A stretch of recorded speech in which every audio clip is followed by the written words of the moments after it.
کی لارم کتاب، یہ دیکھو میں نے انگلی رکھی ہوئی ہے، جب کسی بندے کی زبان سے یہ نکلتا ہے یا پیر مدد، مولا علی مدد، پنتر پان مدد، جب کوئی بندہ کہتا ہے یا رسول اللہ مدد، تکاد السماوات یتفطرن منہ، یہ اتنا بڑا شرک والا کلمہ ہے، سات آسمان پھٹنے کے قریب ہو جاتے ہیں۔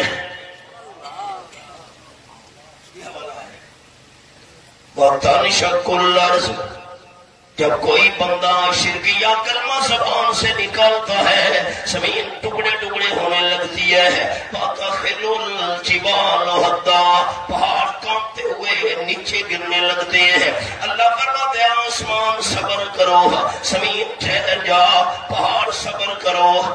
جب شرکیہ کلمہ سن کر میں اللہ برداشت کر رہا ہوں، تم کیوں اتنے بے چین ہو رہے ہو؟ ساری کائنات کا نظام شرکیہ کلمے کی وجہ سے درم برم ہونے لگتا ہے، یہ اللہ کے حوصلے ہیں کہ برداشت کر رہا ہے۔